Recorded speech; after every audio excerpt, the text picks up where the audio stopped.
So no doubt many of you have already gotten your EMP Sticky Bomb from Jupiter, and I'm sure many more will be getting it this week.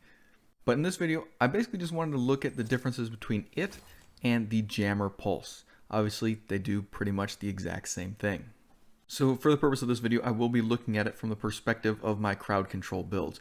You can see here pretty much a status effect skill haste build, basically just maxed out for that purpose. And this is one that I actually generally use with the EMP Jammer already, and I usually have like the Blinder Firefly or something else on it as well, and it's basically just a good crowd control build. Now, looking at the Jammer, you can see here I've got a 12.9 second cooldown, I've got a 14.1 second duration, 34 meter radius, with a charge time of 2 seconds. That's pretty much standard. Now you can see here pretty much every tier gives you 10%. So you get 10% radius, you get 10% effect duration, and of course with the overcharge you end up getting 150% and like 100% effect duration. So it's basically 40% more than the base. It's okay. But you can see here with the mods, there's not really a whole bunch of selection. Pretty much at least from what I have, it's radius all the time. It's radius, radius, radius, and that's really the only real option. I mean, charge speed, it doesn't really help on the 2 second charge time. I mean, that's not really very effective. So yeah, with the second slot, you have a little bit more. You can either go with skill haste, and if you're the gunner, you can go with effect duration. I don't know if there's an actual regular effect duration mod. I haven't gotten one, so maybe there is. I haven't seen it, but there's not much options, okay? But you at least have 2 slots that you can use. All right, and jumping into my EMP Sticky Bomb, you can see here, cooldown 12.9 seconds, pretty much the same. Duration 22.6 seconds, and an EMP detonation radius of 6.4 meters. Now the duration, if you've used Sticky Bomb before, you know that the duration is generally how long it'll stay on a target. So if you shoot a target, and it's the burn duration, it'll basically just keep burning them for that entire duration. The EMP works the exact same way. If you shoot them with the EMP, you will get a 22.6 second EMP on that target.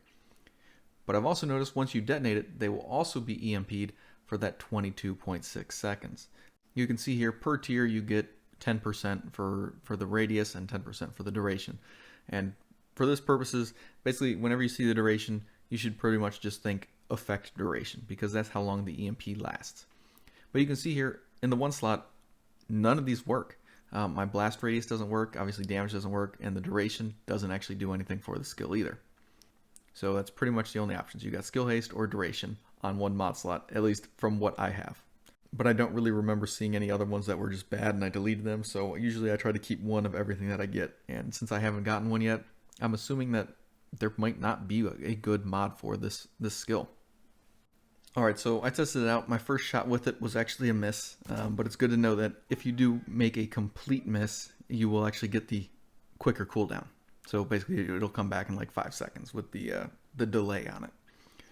Now that being said, the skill, I mean, I can't really see that great of a use for it. I mean, if you are in close combat, the Jammer wins. The only real benefit I could see of this skill is if you want a second EMP ability, so if you are fighting a lot of mechanical targets, and this is kind of like your backup EMP, if you are using a primary EMP ability, this is probably not the one you want to go with unless you are a DPS build. If you're a DPS build, I could see it being, rather effective because you do gain the ability to actually shoot targets further away. So you can hit a skill build behind cover and be able to actually rush up to them without having to rush up first and then EMP. So that is one possibility. But besides that, I mean, the actual radius itself is rather small. The cooldown is pretty much the same, and there's no real strategic benefits between this and the Jammer. I mean, most of your fights are going to be in that 30 meter range. But real quickly, the things that I noticed: skill duration does not actually boost anything on the skill, so that's kind of a disappointment. It is pretty much a status effect skill, so if you have any status effect builds, this would work with it. But again, I can't really see any strategic benefit over the actual Jammer Pulse. If you want to actually just be different, yeah, I guess you could use it. But other than that, it really seems like a disappointing skill. I was really hoping that it would be more like the Black Tusk Jammer Grenade, where it actually does the pulse over and over again and, does actual damage, and it also disrupts the skills. That's not what we got. We basically just got a worse version of tech that the enemies already kind of have. So, yeah, disappointing. But that'll be it for this video. Thank you guys for watching. I'll see you in the next one.